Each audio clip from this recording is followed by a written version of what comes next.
이제 곧 추석입니다. 어릴 때는 명절이 다가오면 그 명절이 어떤 명절인지 그 의미 이런 거 중요하지 않았었던 것 같아요. 그냥 명절만 되면 왜 그렇게 뭔가 기대가 되고 이 설레임도 있고 그렇게 괜히 기분이 좋았던 기억이 있습니다. 좋을 수밖에 없는 게 일단 학교를 안 가죠. 근데 커 보니까 지금도 학교 안 가는 거 좋아요. 선생님들이 더 좋아하는 것 같아요. 학교 안 가는 거. 그리고 용돈을 받으니까 그 용돈 받아서 내가 사고 싶은 장난감 사러 문방구로 달려가고 보물섬 한 권 사겠다고 그렇게 서점으로 달려가던 거. 그리고 평소에는 구경하기 힘든 음식들 요즘은 뭐 애들이 잘 먹으니까 음식 귀한 줄 잘 모르는 것 같은데 그 시절에는 뭐 튀김, 부침개 이런 거 구경하기 쉽지 않았죠. 그런 것들을 쌓아놓고 먹었단 말이에요. 맞아요. 요즘은 이렇게 명절을 보내는 모습이 예전하고는 많이 달라지기는 했지만 그래도 여전히 가을이 되고 그리고 추석이 되면 아주 그때에만 느낄 수 있는 독특한 분위기 그건 여전히 있는 것 같아요. 내가 넉넉해서가 아니야. 그런데 그때만큼은 좀 넉넉하게 집에 뭔가를 쌓아놔요. 넉넉해서가 아니라 그냥 넉넉하고 싶은 마음이 있는 거지. 내가 풍성하지 않아도 그렇게 가족들과 함께 최대한 풍성하게 시간을 함께 보내는 것 이런 것이 명절이 되면 참 좋은 것 아닌가라는 생각을 해보게 됩니다. 아무쪼록 성도 여러분, 우리 각자의 현재 처지가 다 달라요. 내 처지가 다르다 보니까 명절을 보내는 모습이 다를 수밖에 없겠지만 이러한 시기에 우리가 하나님께서 나에게 베푸신 그 은혜들을 돌아볼 줄 알고 그리고 누군가의 형편에 좀 관심을 가져주는 그죠? 아, 걔는 명태전이라도 하나 먹고 있을까라고 하는 이런 관심 그런 관심을 가져줄 수 있는 추석이 된다면 아마 더 뜻깊은 추석이 되지 않을까 하는 생각을 해보게 됩니다. 아직 날씨가 좀 덥다 보니까 가을이라는 느낌이 잘 들지는 않지만 이렇게 가을로 접어드는 이 시기에 그리고 추석을 앞두고 있는 이 시기에 우리가 함께 묵상해 봤으면 하는 내용이 있는데 바로 오늘 본문입니다. 열매라는 부분이에요. 열매. 자, 열매에 대해서 한번 오늘 생각해 보고자 하는데 여러분 이 쉬운 문제예요. 열매는 어디에서 얻을 수 있죠? 열매가 어디에 있어요?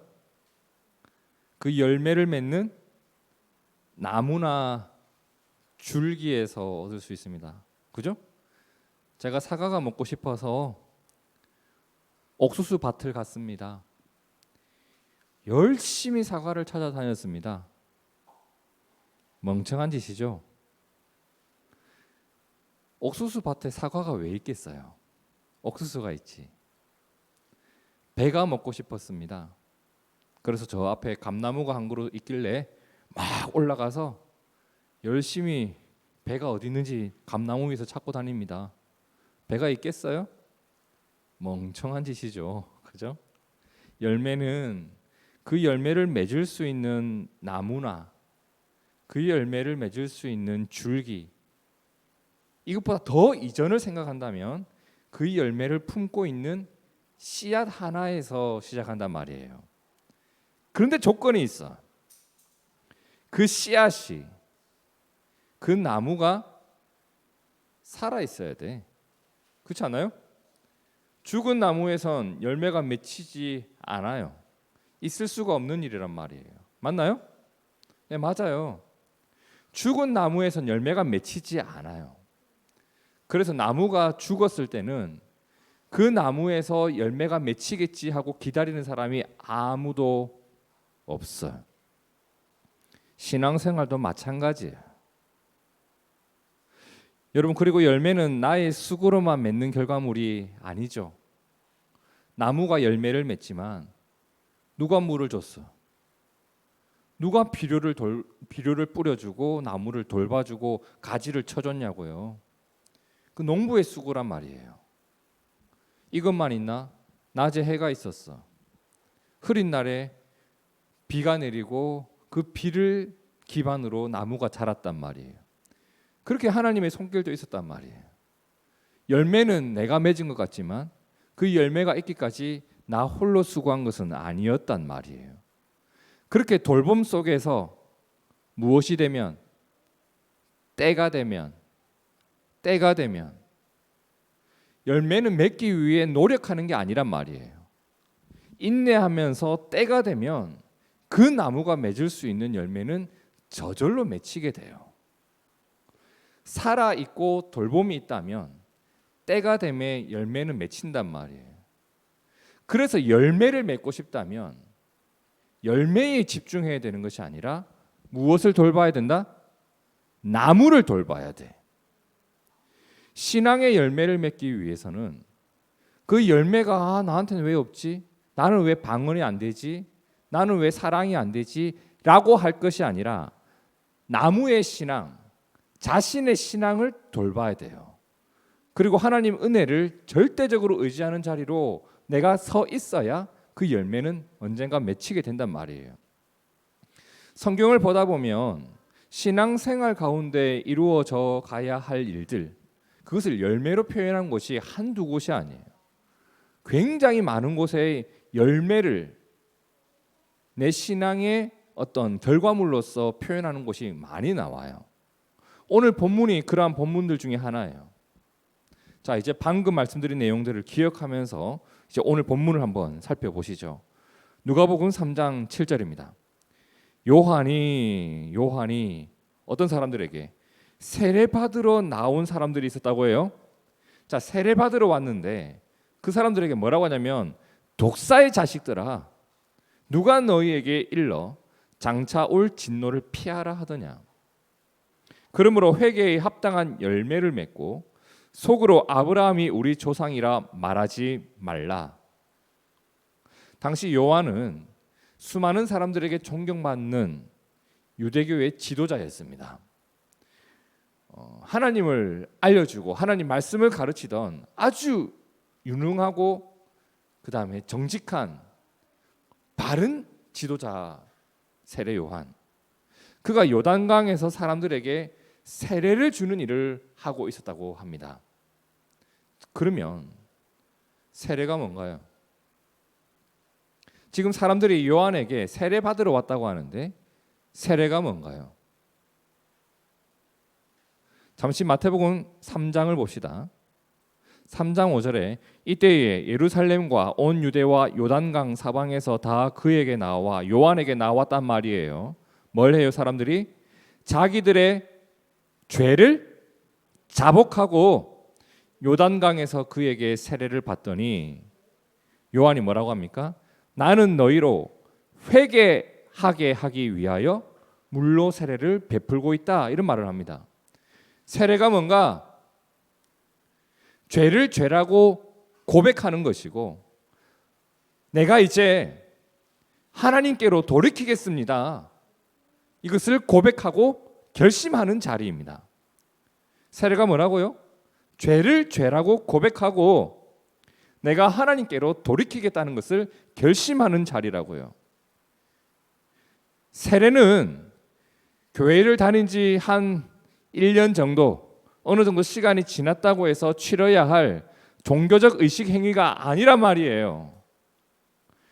교회를 어느 정도 다니면 세례를 받고 그 세례를 받은 청년이 어느 정도 교회를 다니다가 결혼을 하니까 교회에서 집사를 주네. 집사가 되어서 교회 헌금을 했더니 안수를 주네. 그리고 장로가 돼. 이게 교회가 하고 있는 아주 나쁜 습관 중에 하나예요. 세례는 예수님이 나에게 베푸신 구원을 명확하게 믿고 아는 자가 내가 하나님 말씀 앞에서 살아가겠습니다라는 것을 결심하고 다짐하는 자리예요. 그러하지 아니한 자에게 어떻게 세례를 주냐고. 너가 죽고 예수님이 살아있다는 것을 증명하는 자리가 세례의 자리인데 그렇지 않겠어요? 우리가 길 지나가다가 내가 결혼 적령기가 되었으니까 너 나랑 결혼하자 해가지고 결혼식 하나요? 둘의 사랑이 확인되고 우리가 함께 살아가기로 결심할 때 결혼식장에서 그것을 공포하잖아요. 우리는 한 몸을 이룬 부부입니다. 세례도 마찬가지라고요. 나는 예수님을 믿고 따르는 자입니다 라는 것을 공포하는 자리라고요. 자, 그런데 요한에게 세례를 받으러 나온 사람들이 있었다고 해요. 그러면 신앙을 고백하는 사람들이 나왔다는 것인데 그들을 향해서 요한이 뭐라고 하냐면 독사의 자식들아 이럽니다. 우리 같으면 새 가족께서 세례를 받으신대요. 세례 받으시고 꽃다발 증정, 선물 증정, 세례패 받고 기념사진 찍고 기념패 다 갖다 놓고 이럴 텐데 독사의 자식들아 이럽니다. 너희가 언제 회개에 합당한 열매가 있다고 여기 세례를 받으러 오느냐 이럽니다. 얼마나 듣기 거북한 소리였을까요? 우리 교회에서 세례를 아직 한 번도 안 했는데 세례식 하는 날 제가 어떤 성도에게 세례를 베풀려고 하다가 에이 독사의 자식아 너는 안 돼 이러면 여러분 교회 옮기겠죠. 누가 이런 말 듣기 좋아하겠어요. 그런데 기억하셔야 돼요. 이 말이 그들을 깨우고 그들을 살리는 소리였다고요. 너무나 많은 사람들이 회개와 세례를 내가 지금 믿고 있는 종교 의식으로서 행하고 있지 진정성 있는 회개를 안 하고 있었단 말이에요. 요즘 말로 하면 회개의 시간, 참회의 기도, 그때 우리가 기도를 할 줄 안다고요. 주님 제가 잘못했습니다. 문제는 그 속에 절박한 진심이 없는 거예요. 그러니까 그 기도가 끝나고 나면 또 여전히 가던 대로 가요. 죄를 포기하지 않아요. 이 죄를 벗어나야 되겠다는 절박한 진심 같은 게 없어요. 그냥 짜여진 틀이야. 기도할 때는 회개 기도가 있어야 돼. 그리고 회개의 시간이 있어야 예수님이 나를 용서하시는 거야 라고 하는 그런 어떤 종교적인 틀 안에서 의미도 없고 진심도 없는 그런 행위들만 계속하고 있는 거예요. 오래전 선지자 요엘을 통해서 하나님이 이런 말씀을 하신 적이 있어요. 요엘이 얼마나 오래전 사람인데 그때도 이랬대요. 요엘 2장 12절에 보면 여호와의 말씀에 뭐라고 해요? 너희는 이제라도 금식하고 울며 애통하고 마음을 다하여 내게로 돌아오라 합니다.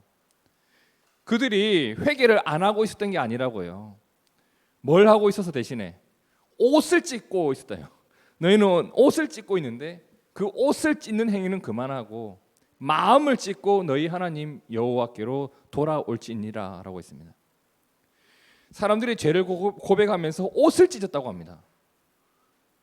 저는 이거 아까워가지고 못 찢겠는데 근데 옷을 찢는데 주님 제가 잘못했습니다라고 하는 애통함이 있는 게 아니라 집에서 배운 거야. 얘야 하나님 앞에 회개할 때는 옷을 찢어야 돼.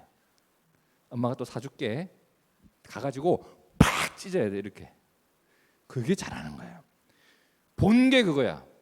어른들한테 본 게 회개할 때는 옷을 찢고 때로는 머리털도 밀고 실제로 유대인들은 그래요. 죄를 뿌리면서 머리를 밀고 옷을 찢고 그래요. 근데 그 속에 뭐가 없다?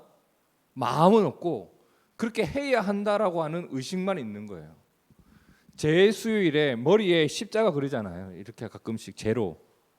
근데 그것만 하지 이 속에 담겨 있는 의미를 생각하지 않아요. 성찬식 때 포도주를 먹고 식빵을 먹는 거지 주님의 살과 피를 나눈다라고 하는 그 애통함은 없다고요. 그런 식으로 지금 이런 옷을 찢는 행위는 있는데 마음을 찢은 적이 없는 사람들. 여러분 저도 저희 아이들이 뭔가를 잘못했을 때 저한테 그래요. 아빠 잘못했어요. 이렇게 말하는 것과 잘못했어요 하는 것과 아빠 저 잘못했어요 이렇게 하는 것과 잘못했다고요 이러는 것 다르잖아요, 여러분. 저도 구분할 줄 알아요. 그럼 하나님이 우리가 하나님 앞에서 어떤 마음으로 회개를 하고 세례를 받으러 나왔는지 왜 모르시겠냐고요. 하나님의 시선으로 바라보니까 그게 요엘도 보이고 요한도 봤던 거예요. 그러니까 우리가 찢어야 될 게 옷이 아니라 마음이고, 우리가 세례를 받을 때 진정으로 하나님 앞에서 살고자 하는 의지가 조금이라도 있는지 한번 돌아보라. 그래서 요한이 말하죠. 뭐라고 해요? 회개에 합당한 열매를 맺고 속으로, 너희 속에는 뭐가 있어요? 아브라함이 우리 조상이니까 나는 뭐 구원 당첨이지 뭐 라고 하는 이런 선민의식 속에 빠져있지 말고 너희가 회개했다면 그것에 대한 열매를 맺어야 되지 않겠나. 그의 말을 듣고 사람들이 묻습니다. 10절 함께 읽어봅니다. 시작. 무리가 물어 이르되 그러면 우리가 무엇을 하리까? 그래도 상당히 괜찮은 사람들이야. 기분 나쁘다면서 에라이 씨, 세례 니만 주냐? 저기도 있다. 세례 마태도 있다. 세례 유다도 있다. 세례 여기만 받냐? 하면서 딴 데 가도 될 텐데 우리가 무엇을 하리까? 이 질문에 요한이 뭐라고 해요? 대답하여 이르되 옷 두 벌 있는 자는 옷 없는 자에게 나누어 줄 것이요 먹을 것이 있는 자도 그렇게 해라. 여러분, 회개를 하고 세례를 받으면요, 우리 생각에는 교회 안에서 일어나는 활동을 더 열심히 하라는 말이 나올 것 같지 않나요? 우리 한번 내가 세례 받을 때를 한번 생각해 봅시다. 세례 받으면 저는 그렇게 배웠어요. 제가 세례 받을 때 당신은 앞으로 교회에 11조를 하시겠습니까? 교회의 전도 활동을 열심히 하시겠습니까? 교회의 봉사의 직무를 다 하시겠습니까? 예 할 때 세례를 줬다고요. 대부분 교회 안에서의 활동을 많이 이야기하는데 요한은 너 두 개 있으면 하나 주는 거. 너 지금 집에 가면서 가난한 사람 보면 그냥 지나치지 않는 거, 이런 걸 이야기합니다. 너희 중에 옷이 두 벌 있는 사람이 있으면 옷이 없는 사람에게 하나 줘라. 혹시 먹을 것이 많은 사람이 있다면 먹을 것이 없는 사람에게 나눠줘라. 이게 뭐라고요? 회개에 합당한 열매라고요. 여러분, 회개는요, 나의 신앙생활만 바뀌는 게 아니에요. 물론 신앙생활이 더 넓어지고 깊어지겠죠. 그런데 그것은 그리스도인이 맺어야 할 열매의 일부이지 전부가 아니라고요. 목사들이 일부를 강조할지라도 여러분은 성경 속에서 내가 맺어야 될 열매의 전부를 보시길 축복합니다. 회개는요, 나의 종교 생활이 변하는 것이 아니라 내가 변하는 거라고. 내가 변했기 때문에 이것도 넓어지고 깊어지는 거예요. 그리고 내가 변했기 때문에 이웃을 바라보고 이웃을 대하는 태도도 달라진다고요. 누구처럼? 예수님을 닮아가게 된다고요. 예수님이 두 개 가지고 있는데 지나가다가 누군가 주여 나를 도우소서 할 때 그냥 지나쳤냐고요. 주님 그냥 지나치지 않는다고요. 내가 변화되어서 신앙생활의 진정성과 깊이가 생기는 것처럼 내 삶에서 만나는 이웃들을 대하는 태도도 점점 바뀌어가는 게 회개의 열매라고요. 자, 11절 우리 다시 한번 같이 읽어볼까요? 시작. 대답하여 이르되 옷 두 벌 있는 자는 옷 없는 자에게 나누어 줄 것이요 먹을 것이 있는 자도 그렇게 할 것이니라 하고. 그러니까 학교에서 하굣길에 내 호주머니에 쫀대기가 두 개 있으면 그거 쳐다보고 있는 친구에게 반땡 해줄 줄 아는 게 예수 믿는 사람이라고요. 내 반찬통에 비엔나 소세지가 3개가 들어있으면 소세지 한 번도 먹어본 적이 없는 친구에게 하나 찝어줄 수 있는 게, 요즘은 도시락을 안 싸고 다녀서 모르지, 내 도시락에만 얹어져 있는 그 계란 후라이 반 개를 나눠줄 수 있는 게 예수 믿는 사람의 회개의 열매라고요.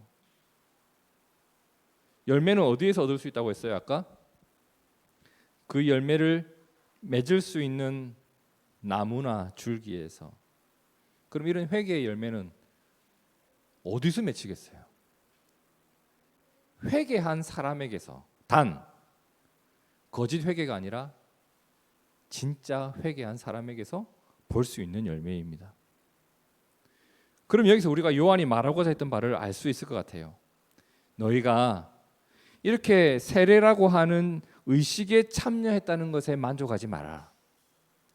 이 세례가 죄사함을 얻게 하는 세례지만 이 의식에 참여했다는 것으로 만족해야 할 것이 아니라 하나님의 돌봄 안에서 하나님의 뜻을 묵상하면서 그렇게 살아가는 나의 변화의 꿈을 품고 이 세례에 동참하라. 지금 이런 말을 하고 있었던 겁니다.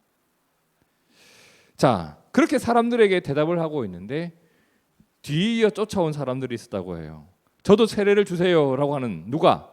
세리들이 왔는데 12절을 함께 읽어봅니다. 시작. 세리들도 세례를 받고자 하여 와서 이르되 선생이여 우리는 무엇을 하리까?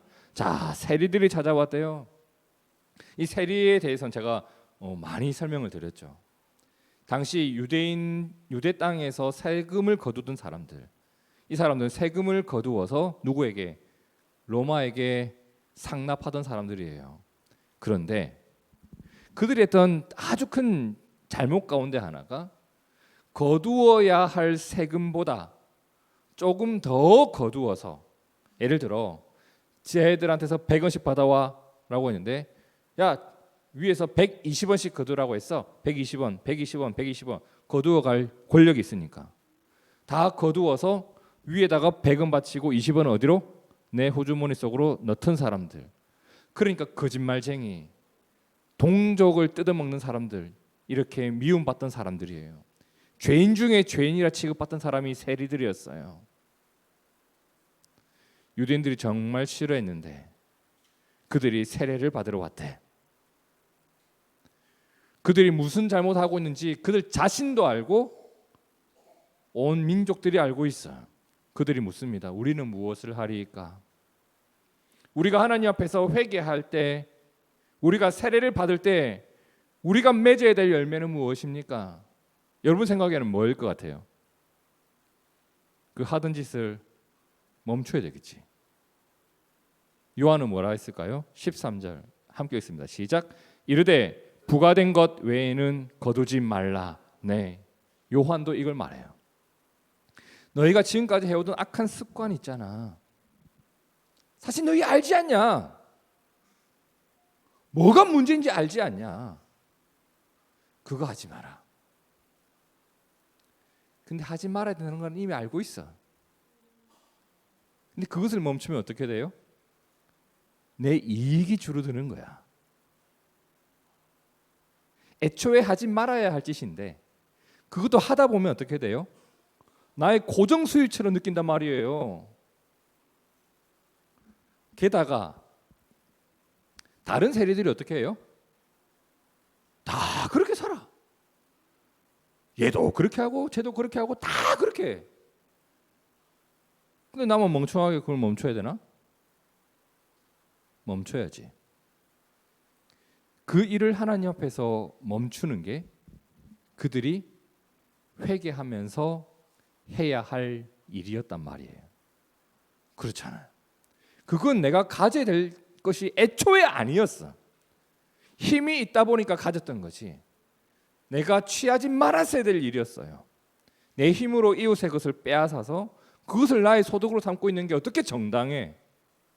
요한은 말합니다. 그 일을 멈추고, 그 일을 멈추는 것이 너가 해야 될 회개이고, 그 부족한 부분에 대해서 하나님을 의지하면서 살아가는 것, 그것이 너희가 세례를 받고 회개를 하면서 맺어야 될 열매이다라고 말을 합니다.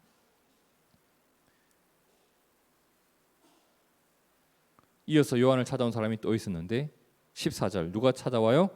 군인들도 물어 이르되 우리는 무엇을 하리까? 지금 여기서 찾아온 군인은 요즘 육군, 공군, 해군, 이병, 일병, 상병, 병장을 말하는 게 아니에요. 그 당시 군인들은 막강한 권력이 있었죠. 조선시대 때 군인들 얼마나 힘이 높았습니까? 그죠? 그보다 훨씬 더 이전 로마 시대 때 그 군인들에게 요한이 뭐라고 합니까? 이르되 사람에게서 강탈하지 말며 거짓으로 고발하지 말고 받는 급료를 족한 줄로 알라. 얘네들 당시 성폭행과 강탈과 자신의 권력을 휘두르는 거 어마어마했던 사람들이에요. 내가 가진 힘으로 누군가의 소유를 빼앗고 누군가의 삶을 망가뜨려요. 이건 군인이 해야 할 일이 아니라 누가 하는 일이에요? 강도가 하는 짓이잖아. 강도처럼 살지만 군인으로 살아가고 있는 그들에게 요한이 말합니다. 회개에 합당한 열매를 맺어라. 강도짓을 멈춰라. 그러면 여러분, 오늘 말씀을 기준으로 회개에 합당한 열매들을 가만히 한번 들여다보세요. 그 열매들은 종교적인 것들이 아니에요. 인격적인 것들이에요. 회개에 합당한 열매는 관계적인 것들이에요. 그리고 그 열매들은 흉내낼 수 있는 게 아니야. 예수 믿는 척해서는 맺을 수 없는 열매야. 진짜 회개한 자가 맺을 수 있는 열매들이에요. 진짜 예수님을 믿기로 작정한 사람이 맺을 수 있는 열매들이잖아요. 그 열매들은 이웃에게 아픔을 주는 일은 멈추고 이웃에게 생명을 주는 일에 집중이 되어져 있어요. 회개에 합당한 열매가 뭡니까? 나를 통해 세상에 하나님의 복이 전달되는 겁니다. 감나무에서 배를 거둘 수 없죠. 죽은 나무에서도 열매를 맺을 수 없다고 했습니다. 그렇다면 회개에 합당한 열매는 하나님 앞에서 회개하는 척하는 사람이 거둘 수 있는 게 아니라 진짜 회개한 하나님의 자녀가 거둘 수 있는 열매이고, 나에게 생명을 주신 예수님 안에서 생명이 있는 믿음을 가진 사람이 맺을 수 있는 열매가 이런 열매들이다. 예수님께서 그 유명한 산상설교를 하실 때 그 결론부에 가서 이런 말씀을 하세요. 내가 너에게 이렇게 많은 이야기를 했는데, 마태복음 7장 16절에 그들의 열매로 그들을 알지니 가시나무에서 포도를 또는 엉겅퀴에서 무화과를 따겠느냐. 이와 같이 좋은 나무마다 아름다운 열매를 맺고 못된 나무가 나쁜 열매를 맺나니 좋은 나무가 나쁜 열매를 맺을 수 없고 못된 나무가 아름다운 열매를 맺을 수 없느니라. 여러분, 오늘 우리에게 회개에 합당한 열매가 있기를 축복합니다. 그게 내가 진심으로 하나님께로 돌이킨 자라는 징표예요. 징표. 하나님에 대한 진심이 있고 하나님의 일에 대한 그 소망을 품고 있고, 그리고 믿음이라는 가치로 나의 일상을 살아가는 것, 그것으로 나의 이웃을 돌아보는 것, 이게 얼마나 귀한 일인지, 그 변화가 나타나기 시작할 때 오늘 우리도 회개의 즐거움과 하나님과 동행하는 즐거움을 맛보게 되리라 저는 믿어요. 오늘 말씀은 오늘 우리에게 많은 것을 생각해 보게 합니다. 여러분, 믿음은 보이지 않죠? 너 믿음을 가지고 있니? 볼펜 가지고 있니? 예, 볼펜 가지고 있어요. 손에 보이거든. 근데 믿음을 가지고 있는지 나도 모를 때가 있어요. 그런데 믿음이 빚어내는 사건들은 보인다고. 제가 나눠줄 줄 아네? 제가 먼저 섬길 줄 아네? 회개에 합당한 열매들이 보인다고요. 믿음은 보이지 않지만 그 믿음이 빚어내는 사건들은 보인다. 오늘 우리에게 그렇게 회개에 합당한 열매, 믿음에 합당한 열매가 나타나길 진심으로 축복합니다. 주님을 생각하면서 내가 멈춘 일이 있어. 주님이 더 좋은 곳으로 그것을 메우지 않겠어요? 저는 갑절의 것으로 채워주실 줄 믿어요. 주님을 생각하면서 내가 한 걸음 더 달려간 일이 있어.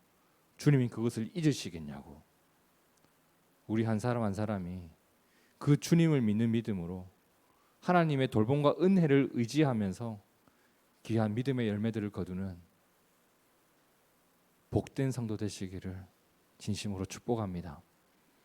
함께 기도하겠습니다.